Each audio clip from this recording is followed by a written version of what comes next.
Chapter 1551. Start copying. They had 4 inscriptionists in total among the elders. So, who is going to open it and get us started? One of the elders asked. Everyone hesitated, and Carl sighed. I will. I am not an inscriptionist, but I know the skill, so there is no risk of me activating it. Carl used reverse gravity, one of Leo's core skills, to flip the cover open, and the skill book shone with faint golden light as it settled to the first page. The elders sighed. The pages were nearly translucent. They were so thin. This was going to be an immense amount of work to copy. But they could copy it, that much was clear. Even if some of them failed, they could put it in the skill library as study material to help acolytes research new skills they weren't compatible with the books for. Given that there were multiple systems in this world, and that they had come not only from multiple mortal and immortal worlds, but also multiple gods, there was always a chance that not being able to use a skill book did not mean you could not learn the skill. They all took out their supplies, then realized that there was a minor issue. None of them could agree on what materials were needed to copy the book. They all had different interpretations of the requirements, and none knew which was right. Well, we can all make the book and see what works. Just take notes of the method so that there are no mistakes when it's done the next time. The clan leader suggested. It was also possible that more than one method would turn out a functional book, given that they all had slightly different skills. Elder Socrates smiled at Carl and Dana. Why don't we head out? They'll be at this for ages, and I have work to do back at the Alchemy Hall. The staff were sad to see you finish your time. I should go to the skill hall and work on finding something that will help me finish my immortal spirit. Dana has a skill for it, but I don't. So, I'm going to have to put in the work to finish the process. Elder Socrates cleared his throat. There are many waiting for you to return and use the obelisk that you built. Now that you've finished your show with a new skill, they all want to see what sort of class you can awaken. Right, we were doing something before we got distracted, weren't we? Alright, let's head back to the obelisk, and I will try to get a new class. Who knows, even the Dana mage might get something that she likes. They made their way out of the clan leader's home, much to her dismay, as she now realized that she had to flip the pages herself and risk accidentally triggering the book. But Socrates hadn't been joking about everyone waiting for them to come back. The immortals had a great deal of patience, and with the promise of another spectacle after Carl had activated his last trump card skill in preparation to advance, none of them wanted to go home yet. Even Nyan was there, holding Jeff in her arms as the baby dragon napped. It was worse for him than it was for Brother Chin. He was barely a hatchling, and normally dragon hatchlings slept close to 18 hours a day. They woke up, got excited, wore themselves out, and then napped again, in an endless cycle. There was a lot of hushed betting as they approached, and one of the elders who was not on the council came forward with a smile. Immortal Carl, if you wouldn't mind going first? We have a few wagers on how your progression will go. Of course. Elder Socrates was quite insistent that I return here to settle the matter of what class I might get, now that I've used the final hidden skill of my mortal class.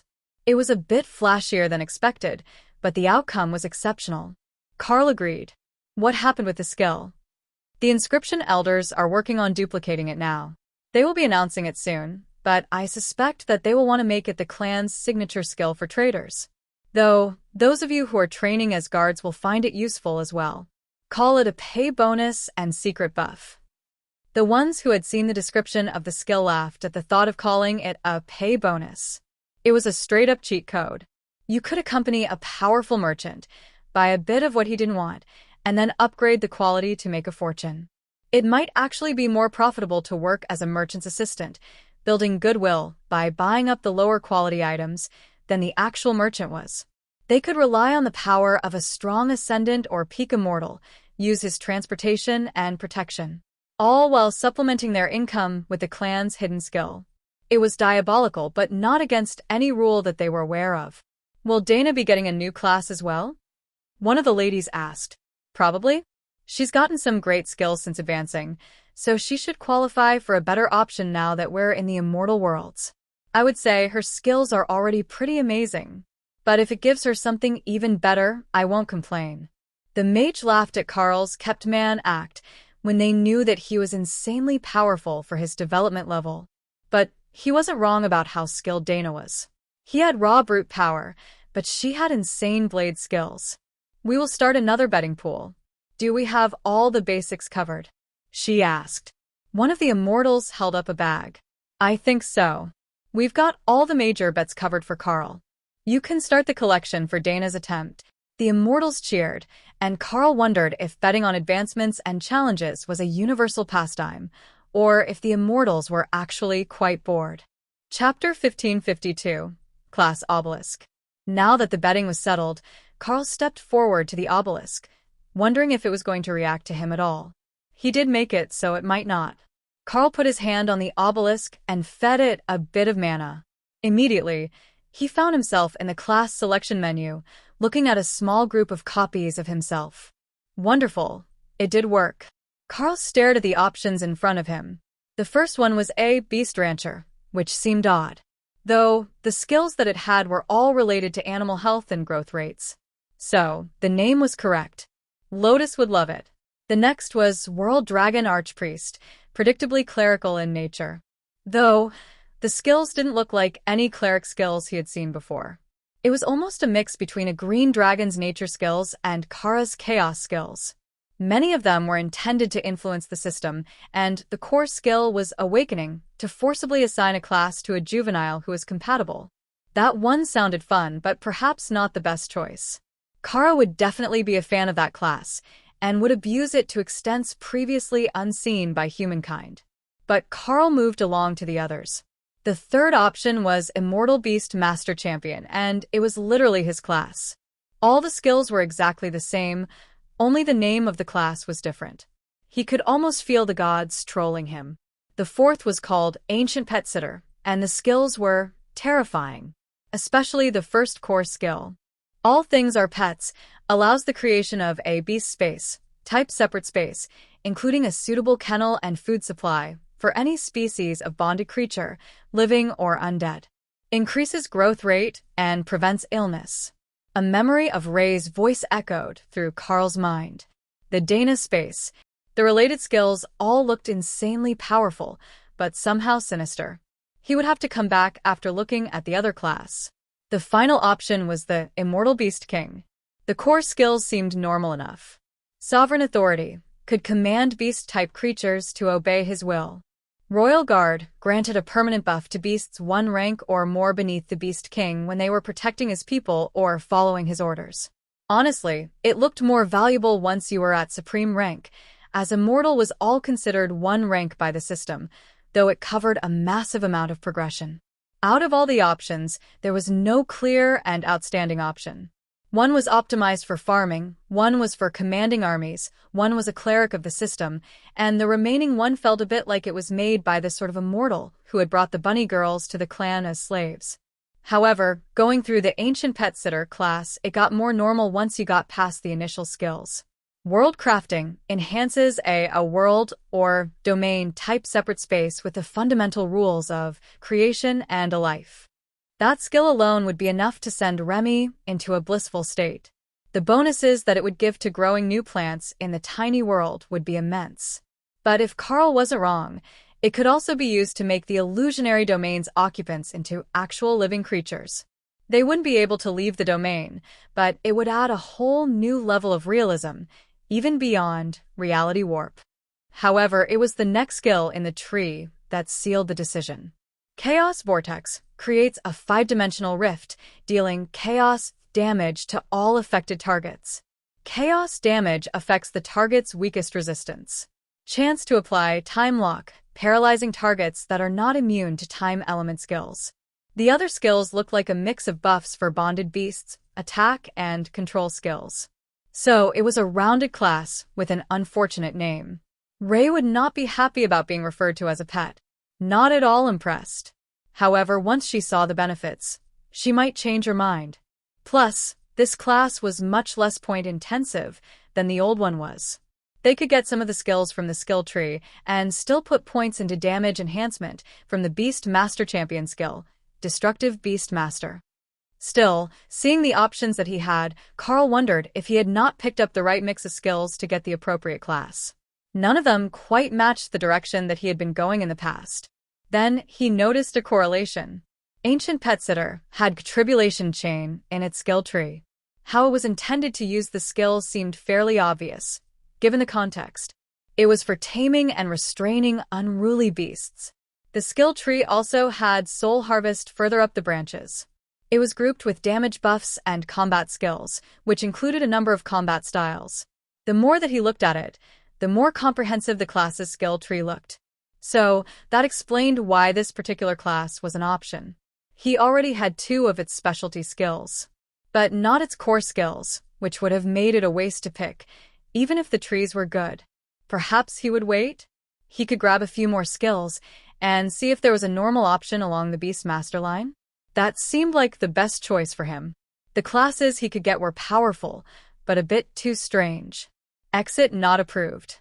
Please finish class selection. Carl stared at the system message. He wasn't allowed to leave the class selection menu until he picked, and he couldn't use any skills in here, so he couldn't try to gain another one to open a new class option. World Dragon Archpriest was clearly from Breath of the World, and it was a great class. An absurdly good class, really. Just not the one he wanted. Beast Rancher and Immortal Beast King must be the base advancements of the Beast Master Champion class.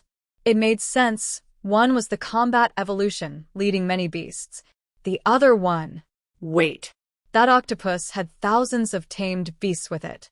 If it had a Beast Rancher-type class, it would make perfect sense. They would follow it, and it would have skills to keep them contained and under its influence. He could see the appeal. It would also be insanely good in the tiny world with 200 and some dragon eggs. Starting a ranch to raise baby dragons might be the most impressive skill that any of the immortals had seen in a long time. Perhaps he had underestimated the power of these advanced classes. In the end, the reconsideration of the other classes didn't change his decision. Carl knew which one was closest to where he was headed, with the best rounded skill set to help his team grow. Class chosen: Ancient Pet Sitter. Chapter 1553. All things are pets? Once he finished selecting his class, Carl felt the power of the system flowing into him, and the new skills appeared in his mind. That was when he realized that he had misinterpreted his new class entirely.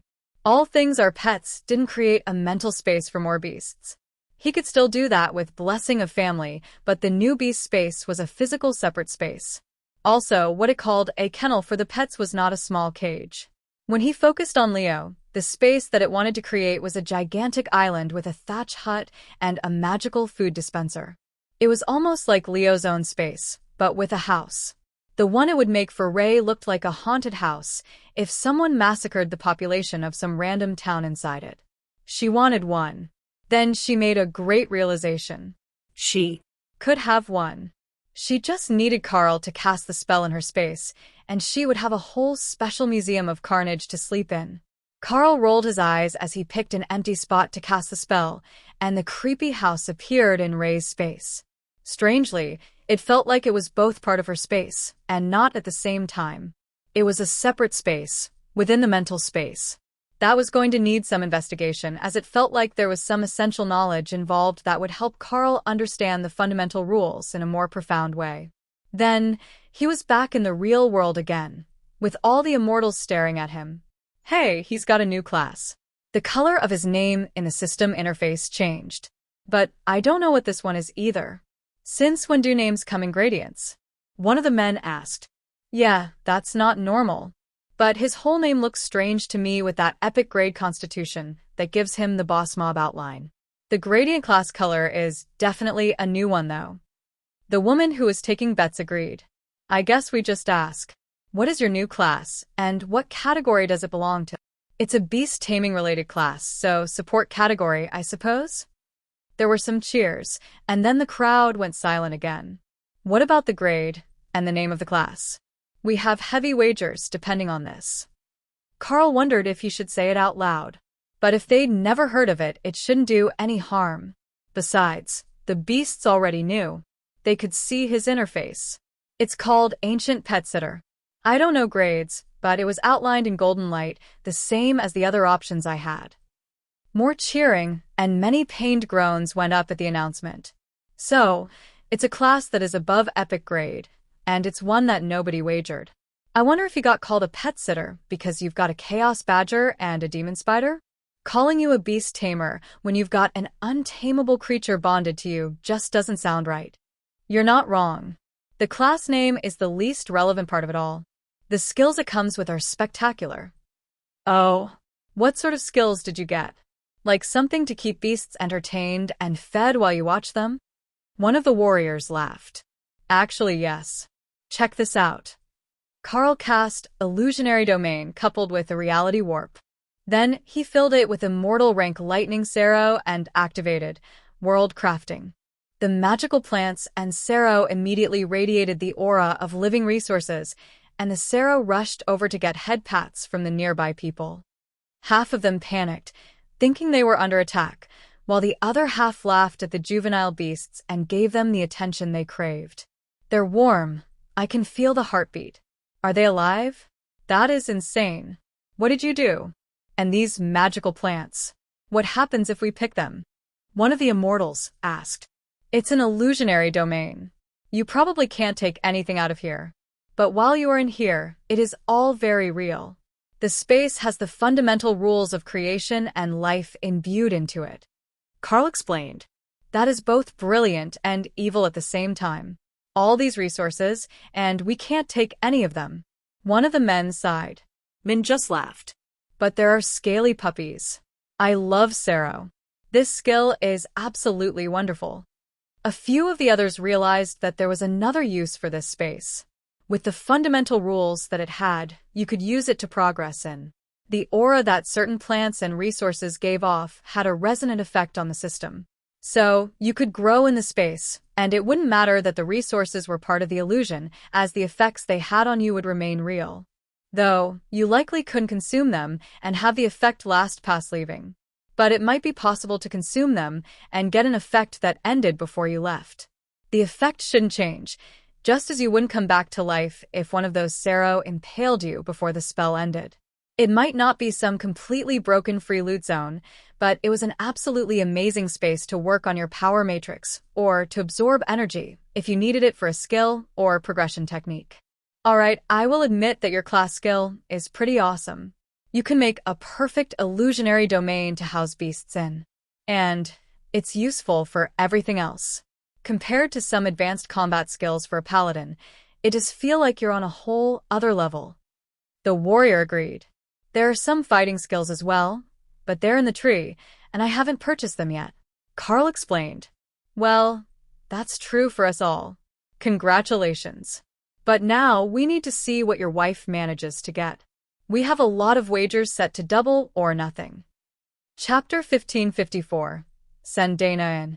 Dana laughed as she heard that they were linking bets on both advancements, hoping to get better odds out of the wager. Alright, I'm on my way in. Get your wagers ready. Before she entered, Kara took the chance to stack the deck on the outcomes. Chaos Gremlin Kara offers knowledge skill. Chaos Vortex is incompatible with the Dana Mage. Skill transfer failed. Chaos Gremlin Kara offers knowledge skill. Dark Flame has been granted to the Dana Mage. Skill learned. Chaos Gremlin Kara offers knowledge skill. Tribulation Chain has been granted to the Dana Mage. Skill learned. Dana missed the messages as she activated the obelisk, and her mind was filled with the class change interface. The options in front of her were mostly just what she had expected. However, there was one at the end that absolutely, definitely did not fit with the theme. The avatar representing the class was wearing skin-tight latex and carrying a chain that appeared to be made of divine lightning. It also had succubus wings, not fox ears. Sure enough, when curiosity won and she looked at the skills, Tribulation Chain was one of the core skills of the Enlightened Guidance Mage class. Enlightened Guidance, my ass. Dana muttered, then checked her skill list, and found that Dark Flame and Tribulation Chain had both been added in the last minute. I wonder which one of the beasts did this. She thought sarcastically, already knowing the answer. Likely, she hadn't been compatible with whatever Kara had tried first. However, it was one of only 3 options that was surrounded with golden light. There were 10 in pale blue light, 2 in purple, and the 3 golden illuminated ones. Just going by the brightness was enough to let her guess what order they went in. But after looking at one of the first ones, and realizing that it was actually inferior to the Murim Battlemage class that she had already discarded in favor of the Mystic Blade Master class. Sure, it had grand-sounding skill names, but they simply weren't outstanding if you weren't a basic mage. All the blue ones appeared to be that way. Good for basic mages, but not better than what she had. Then she went to the purple highlighted ones. Battlemage Champion was good, but when she looked through it, all the skills looked like analogs to her current Mystic Blade Master class. The damage levels were similar, and while picking the class would give her more options, it was more of a side grade. She skipped the other purple option and went to a golden highlighted one that showed her in ornate armor holding a spear similar to the one that Carl had just made for her. Immortal Blade Master General was clearly an upgrade from Mystic Blade Master, as it even listed Auto Parry as a prerequisite skill for its core skill, Improbable Turnabout. The skill would blast all targets within 20 meters away from you when Auto Parry was impossible for one or more incoming attacks that would deal more than 10% of your health, or if you were under half health. It was definitely a good one. That left her one more golden quality option. She had seen the Oddball class, the direct upgrade from her current class. And now, Dana moved to look at the final top quality option. Outwardly, it didn't look special. The avatar it generated was just like her own current appearance, with long white hair and fluffy fox ears. It even matched her outfit, instead of showing her in a different armor style like most classes would. Golem Mistress. Crushing constructs increases golem damage or defense by an amount equal to one chosen skill. Damage type and effects change to match the chosen skill. That skill was absolutely broken. If she assigned Dark Flame to her golems, they would deal massive amounts of fire damage that would be nearly impossible to put out. Absolutely terrifying. Oddly, it only had one class skill. That was unusual for a top-quality class. So, she opened the skill tree and found that it was all based on golems, as predicted. But it had more than just summoning skills. It had buffs, construct specific skills, and even the ability to upgrade all golems to use additional skills that she knew. Having all her golems know Auto Parry was spectacular. Having them all know a barrier and an attack skill like Plum Blossom Slash as well would make them as lethal as any warrior. Or she could teach them one of her combat styles so they would be more agile and better combatants. The possibilities were as varied as her own talents. With Carl at her disposal, it wouldn't be too long before she would have at least a few new, rare, and unique sorts of skills. And then, she could have her epic golems learn them, making them a step up from the average dungeon boss. Then, she realized there was another option. She could have all her golems learn Warbeast and gain an epic grade constitution, as well as upgraded armor. Or Elemental's Wrath, to add 250% damage as fire and double their strength. A mere damage skill for her golems was only the start. The transformations were the truly broken way to abuse that skill. Transform them first, then buy the skills that would let her give the golems access to multiple skills. Then, even the base stone statue golems would be well-rounded combatants. Oh, there was also an upgrade to golem duplication that would improve it from doubled to tripled. That was way up the skill tree. But eventually it should be available. Class chosen Golem Mistress. Congratulations on unlocking your new class. Dana returned to the clan compound and found all the immortals waiting anxiously with their betting slips in their hands. Golem Mistress, gold grade mage type class with a conjuration focus. The spectators went into momentary chaos as everyone either celebrated their win or the loss of their bets. The only one that was not excited was Kara. She had foreseen so many wonderful things if Dana had just chosen the Enlightened Guidance Mage. Chapter 1555, Renovate.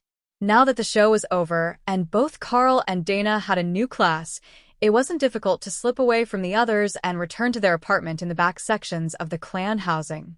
Neither of them had spent much time in the place since they arrived, and it was about time to make it their own. The uproar was spreading through the clan, as someone else had managed to unlock a gold tier class while Carl and Dana were busy with the elders.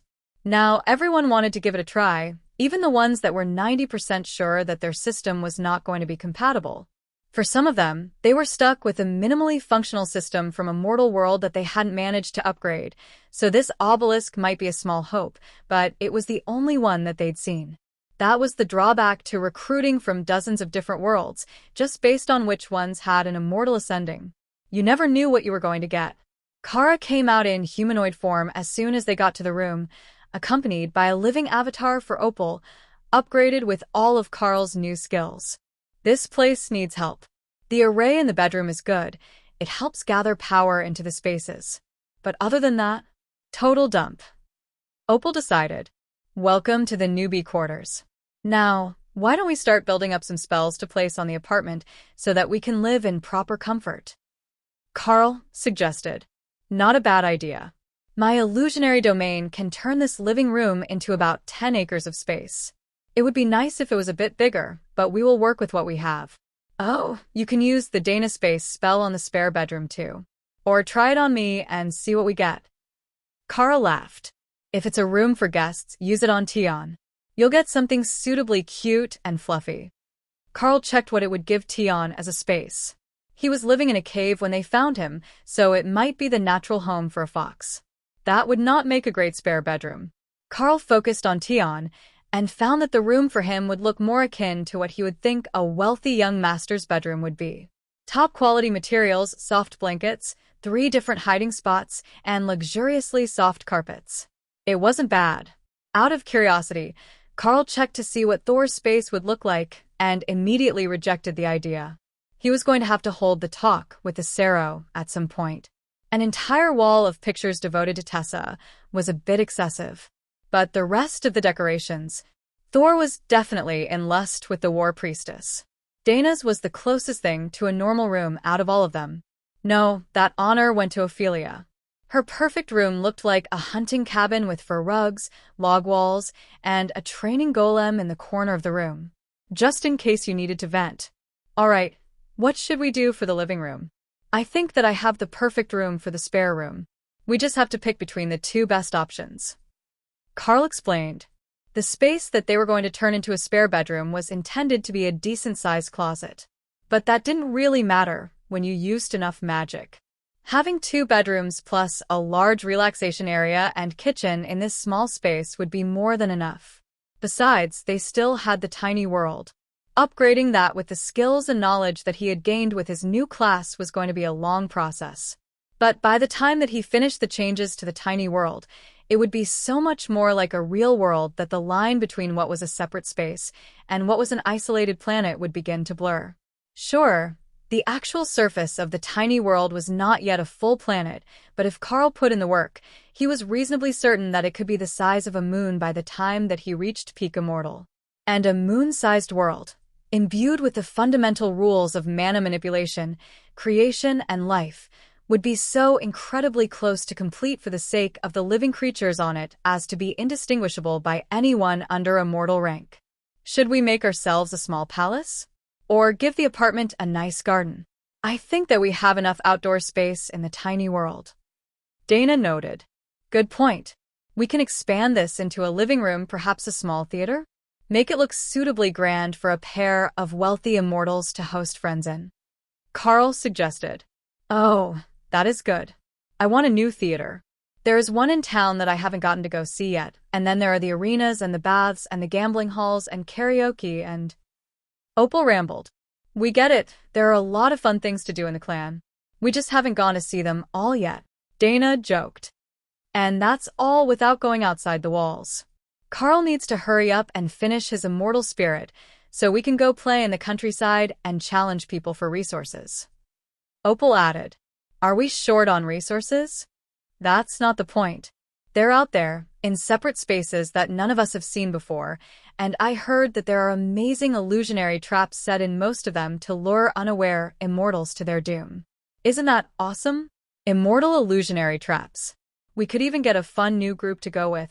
I would have suggested the cat, but I think she was traumatized, and she's not going to go outside and leave her reborn dragon friend unattended. Chapter 1556. Kara's Sage Advice. Carl let them banter as he planned the 3 distinct, separate spaces for the apartment. No, for spaces. He would improve the training and bedroom combo to utilize the mana-gathering arrays that were built into it already, layered with his own runic abilities and items. Then the spare room in the closet by the door. The main room and kitchen combo for entertaining would turn into a full mansion, and he would upgrade the basic bathroom into a luxury bath, sauna, and steam room. Opal definitely approved of the possibilities of that one. Let's make them all in the local style so we get used to being around new things. Kara suggested. Except the bedrooms. We need Ophelia's room and the Dana space-optimized bedroom. Opal countered. Alright, I think that I know what you're going for. I will alter the spaces slightly, and then you can all tell me if you think I've left out something important. Carl announced. But first, I need to make an item to stabilize them, so I'm not carving the runes into the apartment itself. At first, Opal didn't see the problem with that. But then she realized that this place was essentially a rental, and the clan might not actually be happy to see their improvements to what was intended to be the most basic of new member housing. The point of these tiny apartments was to encourage them to better themselves, so they could live in luxury, and very few classes would have the ability to turn a one-bedroom unit into a luxury mansion. You know, we could make a fortune just selling these. Opal noted as Carl wrote out the runic pattern for the new interior using the Immortal Plane runic language that the system had just recently taught him. That sounds like it will cause us many headaches. I think that it's better that we just lie low, collect our free loot, and work on training the Carl and the Dana mage until they're strong enough to go do fun things. Kara disagreed. They already know that he's a good source of magical rings. They'll put it all together soon enough.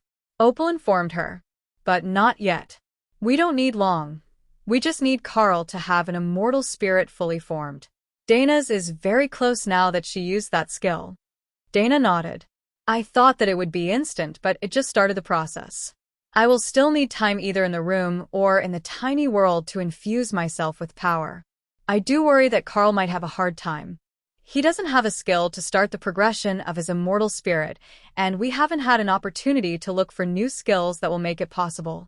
Until we do, he might be stuck where he is, just overpowered at the very start of immortality. And, because the immortal spirit isn't a major increase in power, our soul bond isn't having any real effect. We will make sure that once he's finished building the house for us, he heads off to the skill place while I explore the clan's amenities. Kara assured her. Opal frowned. She was behind and didn't want people judging her for being mortal still. She was going to have to finish her hard work and advance before shopping. Wait. There was a solution. Carl could just evolve her if they had the resources to do the advancement. Kara examined the skill. I don't think that's going to work. It says that we need a greater displacer beast heart and a supreme ranked illusion stone. Even if the warehouse has those, I don't think we can afford them. You'll just have to focus on pouring more energy into your space until you can advance. You say that like it's so easy. Opal complained. In his space, Tion shrugged. Kara's advice seemed solid. You just needed more power and you would advance. He focused on bringing the energy level in his body up, filling himself with immortal energy to drive out all the old energy. It was something like filling a cup with water. The new energy was denser, so it just pushed the old stuff out. And then, Tion's cells began to vibrate with power, and he found that he had no more mortal energy in his body. It didn't produce it, it didn't use it, and it was all evaporating from his space. That was unexpectedly easy. Sister Kara was a genius. Opal stared at the tiny fox as he proudly strutted around the room, showing off his advancement. What sort of cheat code is this? Not even tribulation? He just what? Decides he's going to be immortal, so he is? Tion giggled. Well, I'm a Stonefur. Divine Fox. It's only natural that I can make it to immortal just by growing up, right? Opal was not convinced. But it did make her wonder if advancing in her space was actually the key, or if they were going to get struck by tribulation lightning in the middle of the living room in the next 5 minutes. Kara thought that the second option sounded like more fun, but she didn't sense any disturbance. What's this? Tion is getting all grown up? Now, we're going to have to teach you to become humanoid, so you can interact with everyone. Dana teased Tion when he jumped up into her arms. Thought about it, not cute enough. That should not stop you from being a productive member of the team. Tian shrugged. Sister Lotus gets to be a tree while she heals. I don't see why I can't be a fox. That was hard logic to argue with. It's not like Tian was a frontline attacker. He was primarily a healer, with a few holy element attack skills. It would actually be an advantage for him to be tiny when things were attacking them so that he could more easily hide. Just standing behind Carl would effectively shield him from nearly all damage. Chapter 1557. Check the tiny world. With all the space that they had available when Carl converted the main room, he added a large exterior garden area, a second floor with more bedrooms, and at Ray's request, a nice quiet basement with immortal rank stone and soundproofing. That sorted everything out, so Carl changed priorities and went into the tiny world looking for Thor and Tessa. Where he found one, he would find the other. The atmosphere in the space was changing thanks to his advancement, and it now felt more like the immortal realm, but it still maintained a steady flow of mortal-grade mana, thanks to the mana storage stones that he had created at the mythic rank. That was turning out to be a brilliant addition, Carl decided. Mortal species wouldn't mature properly without mortal energy. They would have to adapt to the immortal plane's power. But in here, there was plenty of both, so they could advance smoothly all the way up through the ranks. His sense of the space told him that Thor and Tessa should both be in the kitchen area of the guild hall replica. Not alone, Ophelia and Lotus were there as well, while Naksha was somewhere nearby. The Black Dragon was in the front room, meditating and trying to break through to the mythic rank, while everyone else was preparing dinner. Oh, Carl, welcome back. You don't come visit us nearly enough anymore. Lotus complained. Sorry about that. Things have been a bit chaotic lately. How are things in here? Then he paused. Something smelled different than it should. His attention went to Tessa, and he sharpened his attention on the Dragonkin, who was in her fully scaled transformation. There was multiple souls merged into one. Thor, my friend, it seems I have arrived too late to give you the warning speech that I had intended to. He sighed. Tessa laughed, and from the front room Naksha snorted in amusement as she got to her feet. If you'd paid more attention, you would have noticed earlier. Lotus noticed yesterday. The Black Dragon joked. Lotus nodded. I lost 2 trays of cupcakes on that wager. I was sure that with all the extra magic, it would have been Dana first. Carl examined the small balls of energy to see if he could tell more about them than that they were just beginning to form. The system didn't say anything about them, and he couldn't tell what species they were going to be, so he was going to have to be patient. Well, congratulations are in order, it seems. I should bring Dana and the others in. Tessa winked at him. You know that Opal already knows. She was the first to congratulate me. Seriously? And you didn't tell me? I'm still working on the director's cut for public consumption. Carl sighed. Well, the butterfly has her own priorities, it seems. Then, he pulled everyone into the tiny world and waited as Lotus ran around hugging everyone.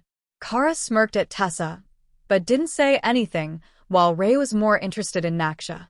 Our rules are similar, the spider noted. Of course. I'm a black dragon, and you learned the rules of blood and pain. We will have to study together later. I think that I can help you advance. Naksha laughed. I'm advancing at a perfectly normal rate. Dragons grow slower, and black dragons don't reach true immortality until well into early adulthood, even in an immortal world. I'll likely advance this week, then again in a year or 2. Ray shrugged. That sounds like it needs a lot of patience. Naksha laughed. Not all of us are blessed to have Carl's cheat code speeding up our progress toward immortality. Rest assured that I will make it there eventually, and I've got millennia of lifespan left to do it. All in good time is a sentiment that sounds so noble, like that other old black dragon. But I don't think that applies to getting powerful. How can you do all the fun things without power? Naksha smiled. Perhaps you are right. If I was an immortal already, I could be there with you to see all the fun stuff. I heard that there are tiny immortal dragons and fluffy-tailed catgirls in that world. Lotus made a pained sound at the reminder that she wasn't strong enough to freely visit the immortal world, and the black dragon gave her a teasing smile. You just needed some motivation. I'm sure that you will advance soon, little tree. Ophelia patted Lotus on the head. You're not far from advancing, and then it's just one more rank and some studying to immortality. That didn't calm Lotus much, but then she noticed Tian in Dana's arms. Oh, someone else made it to immortality. We need to celebrate. I have just the thing. Into the pantry she went, and when she emerged, she was carrying a pure white cake that appeared to be prepared for final decoration. Give me 5 minutes to finish the decorations and we're good to go. Fee, will you put a lasagna in the oven? Ophelia nodded. Will do. I'll also let the dragons know that there is a celebration going on, so they're not concerned by any loud noises. Oh, fireworks. We can have fireworks. Carl chuckled. Now that sounds perfect. And when we're finished, I will start making a custom item for the tiny world that everyone is going to love. If you thought that the training golems and the theater were good, this will be even better. But the advancement is only half the celebration. We get to celebrate Tessa's impending motherhood as well. To think, our Red Dragon Priestess will have her own little ones to learn with the other hatchlings. Dana glared at him. You should have started with that. Seriously, how did you wait until now to tell me? Oh my goddess, Tessa. That is so wonderful. Have you started thinking of names yet? Chapter 1558. Dessert before dinner. Tessa laughed. We've been thinking of all sorts of names. There is a spreadsheet. I swear that Carl does it just for the dramatic effect. Don't think that I didn't notice that half the beasts also realized and didn't say anything. They didn't even think it loudly enough that I noticed. Dana complained. Carl laughed as she poked at Tessa's still flat stomach. This is going to be so good. I can see it already. The possibilities. Ooh, I wonder if that new skill Carl got will work on them? It says nascent magical beasts, so it should, right? Tessa turned to Carl. What is she talking about? I got a new skill for improving things by 1 rank of potential or quality, and one of the things it can improve is nascent magical beasts. Because you're dragonkin, and Thor is Thor, there is a chance that the children might be beast enough that it would work on them. However, we are not going to experiment, are we, Kara? Not yet. Not at all, are we, Kara? Fine. Be like that. But I'm like 80% sure that it will be no problem at all. If she was forbidden, she could just ask Remy to work on something later. Carl turned to the tiny Naga, who gave him her best innocent look as she prepped more materials for the bestial regeneration pills that she had been working on with Elder Socrate. Pills really were so much better than potions. Smaller, more stable for storage, easier to apply. She had even learned that you could just stick the pill in a big enough cut and hold it closed to activate the magic. How good was that? Only a few potions worked by just dumping them over people. Plus, if you wanted it to be a potion, you just dissolved it in a drink. Tion's tail flitted happily from his spot in Dana's arms. I, for one, am truly happy for you. More little ones is a good thing. Look how happy Lotus is, and she hasn't even seen them yet. Lotus looked up from decorating the cake and gave the little fox a hungry look. He was not going to escape her affection today. Not when this was a party for him. The cake was ready now, decorated with little white foxes, and congratulations, Tion. The back door opened, and Button came rushing in with Lyric right behind her.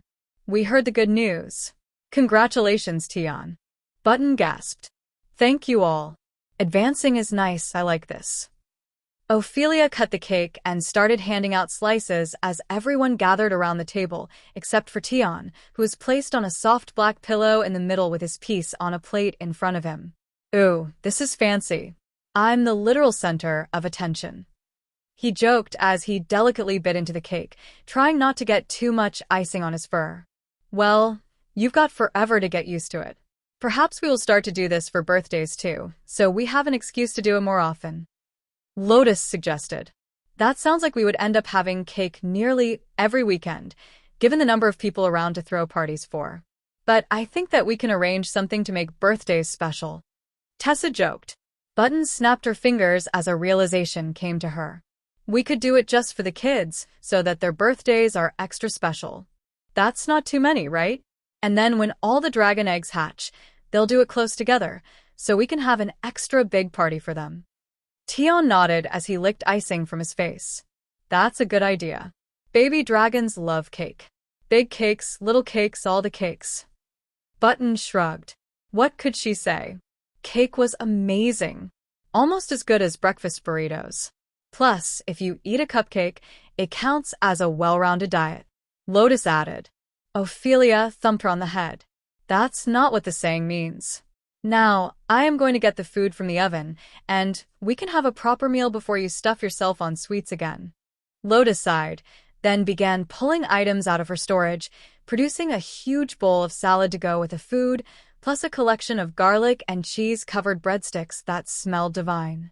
These are one of my favorite new recipes with Mystic Cooking.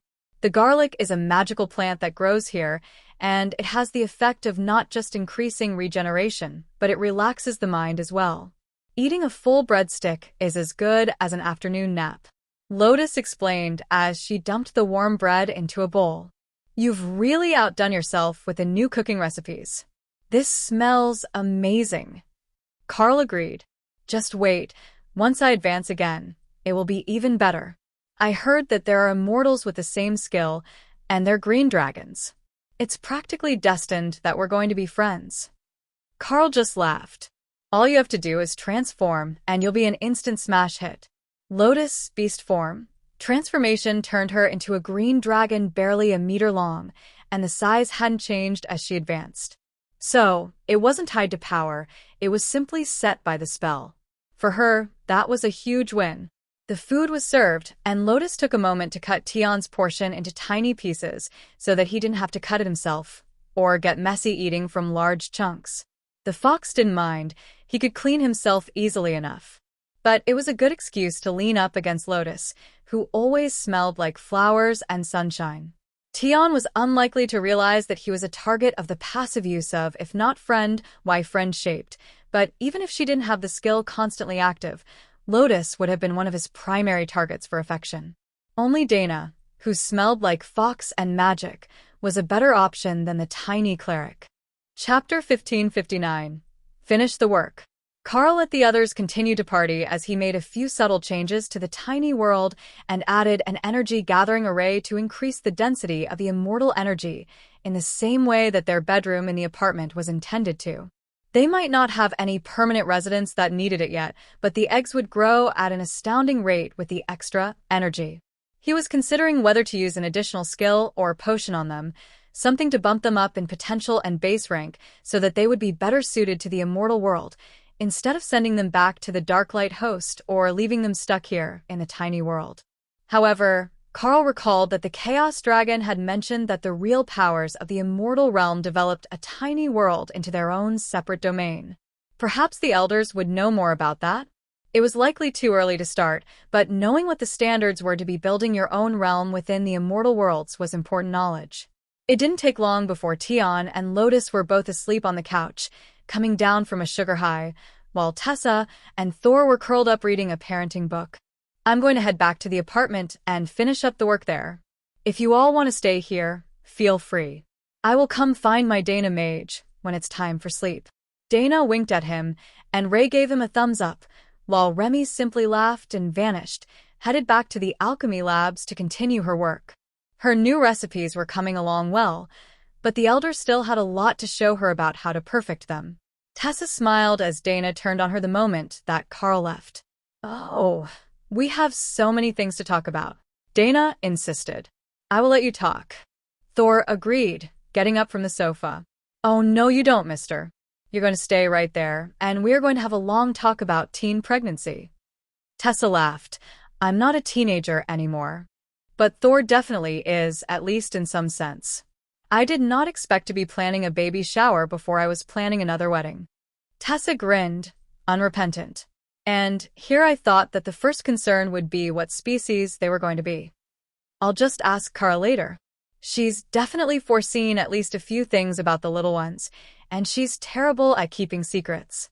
As soon as someone knows what she's keeping a secret about, she gets too excited and spills. But if you know, I'll gladly listen. How did this even happen? Not the physical, I get that much. But children already. Dana ranted. Tiny, scaly warriors. With a war priestess and a behemoth as parents, there is no way that they're not going to be formidable creatures. Now, they're likely going to be born mortals, but that's not terrible either. Most of the dragons and the others here in the tiny world are all mortals as well. Plus, we're planning to ask Carl to set up a dungeon for us so that everyone can keep growing their powers. A trial ground or training tower in the tiny world is the last major upgrade that we need to complete the space. Or so I thought before Carl went and upgraded the space with whatever new rules he's been working on. The energy in here shifted to have more vitality, and I can feel that there is something else. Creation, maybe? But getting an upgraded trial to help us push through the last rank to immortality will keep us busy for quite a while.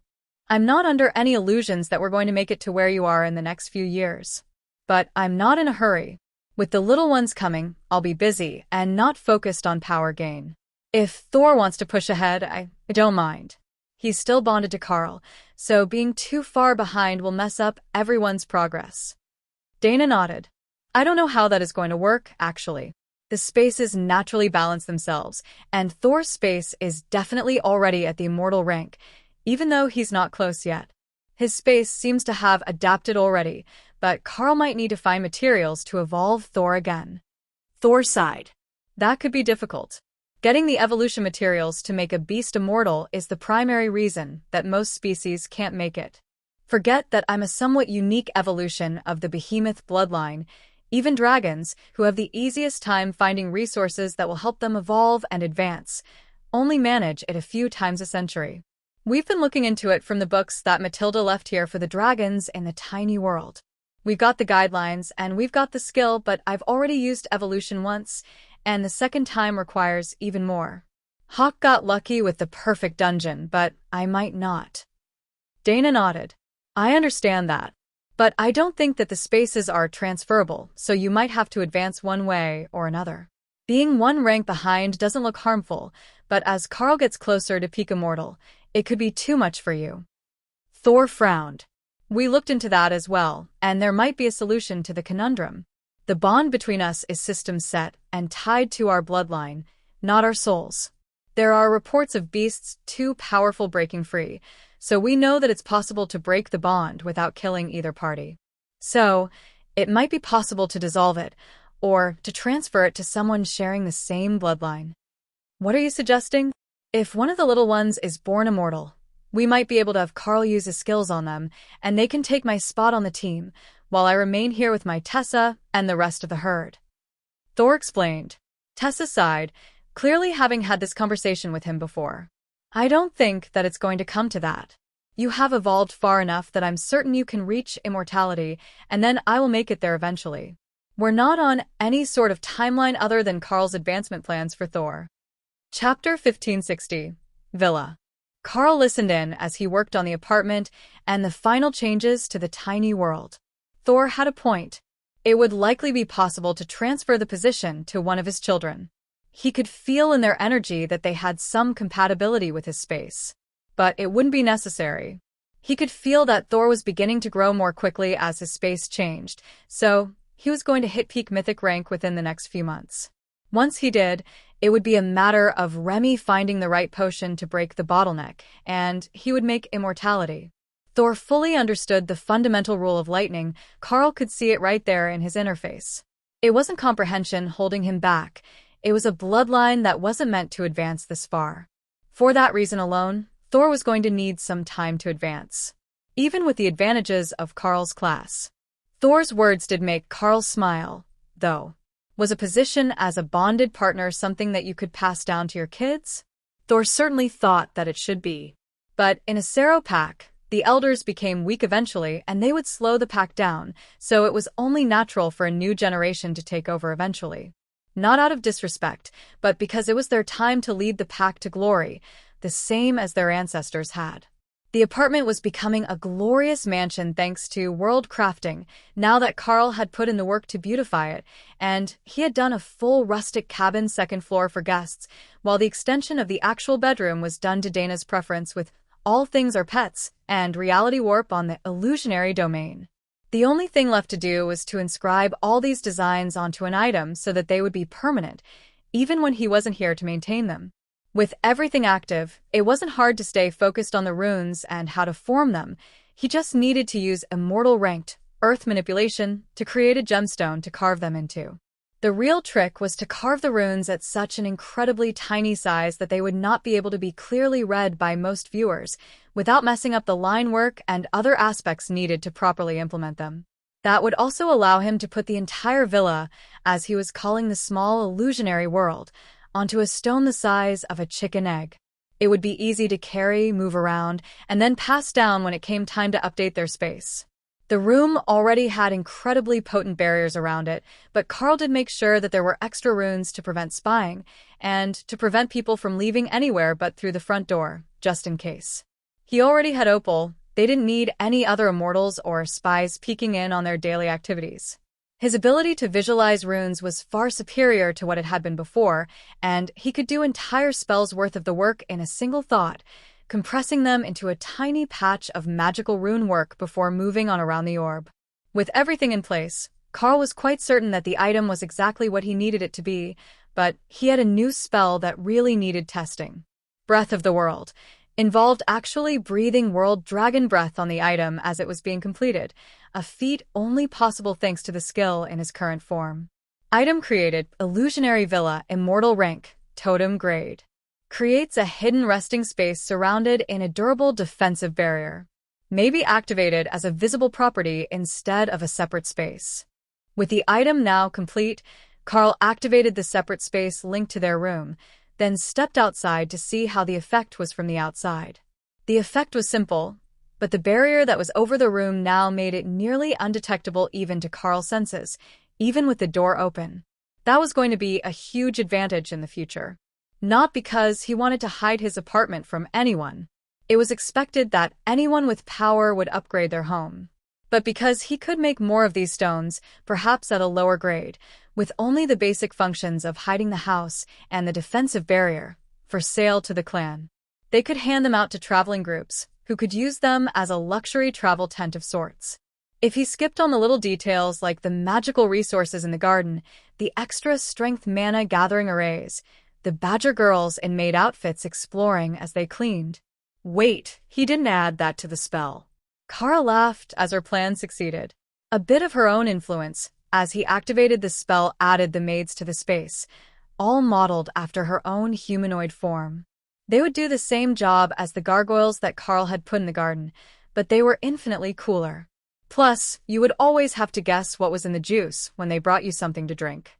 Carl chuckled at her inner dialogue. The maids were just maids, they wouldn't hurt anyone. It was against the rules embedded in the spells. But seeing that they were all Chaos Badgers would make anyone else at least a little nervous. A great way to deter unwanted guests. The bunny gargoyles that Carl had put in the garden stared at the Chaos Badgers for a moment, then shrugged and went back to their work. Carl sat on a plush leather sofa in the living room and started to make another villa stone. It was a greatly simplified version, relying on illusionary domain and reality warp, without getting into world crafting or all things are pets. Those two spells, plus an application of Breath of the World at the very end, created a much more limited magical stone, closer in size to a quail egg. But it was still an immortal rank, totem grade item. There was no way that the clan hall would turn these down once they saw them. The interior was in the local style, a wooden pagoda with a small yard and training area. But there were beds for 10 to sleep comfortably and a full kitchen with utensils.